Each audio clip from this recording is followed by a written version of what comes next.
Ford Miami, the Boss 335, 5 litre supercharged Ford Falcon. In my opinion, the best Falcon that ever came out. Yes, I'm a Barra guy, but man, I love these way more. These are so fun to do, very rewarding at the end, and you know, you just don't have to hack them up to make them work. I hear the stories all the time about Barras are the king and the best, and yes, no denying that they are great. But this, in my opinion, is an engineering marvel. I just think they have done such a great job with this engine. Not many engines will make, you know, close to 500 kilowatts with very minimal modifications, 98 octane fuel, you know, drive around like a normal road car. So, but let's go over what we've done. So it's had the Herrod Intercooler Upgrade. So that's the cooler is positioned between the two, so the plenum and the manifold. I probably should have done a better video internally, but I didn't, sorry. That's the header tank. It's got their pulley upgrade, their balancer upgrade. It's got our fuel injectors in it, so 100-pound injectors. And there's the, if you can see it in there, that's the condenser in the front. So all in all, very, like, it looks like a standard Miami when you pop the bonnet. It really doesn't look any different, and no one would even know what had been done to it. But this had come to us with the intentions of doing, you know, street, just a bit of racing, bit of drag and drive events, just fun, you know, just family fun racing, nothing serious. And look, you couldn't pick a better car. So we've put a GJ Drivelines 2-piece shaft in it. It's had a ZF transmission built by the guys at DSR. It's got a 3.2 diff in the back and a Truetrac, thanks to the guys over at Diff Techniques.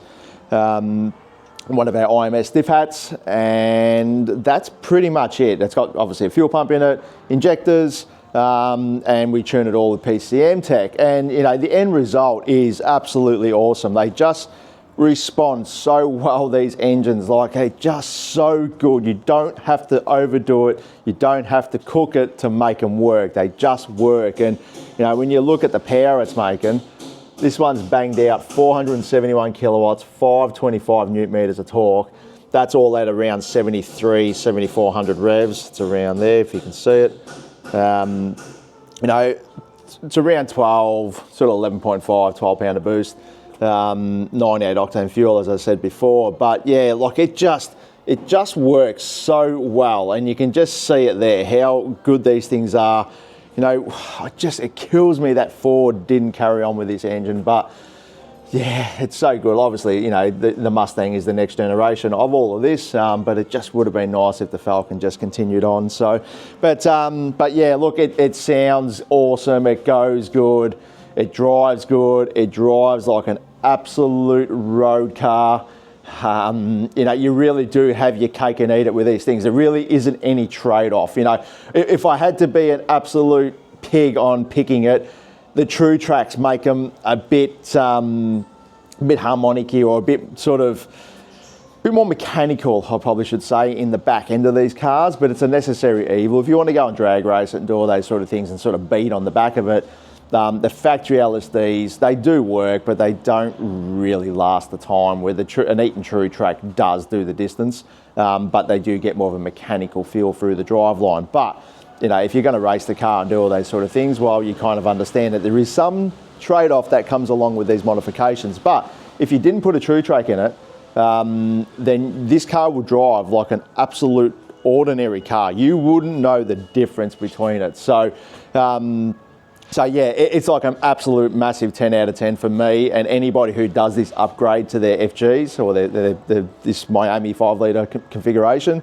Man, it's very hard to disappoint them unless I personally get it wrong.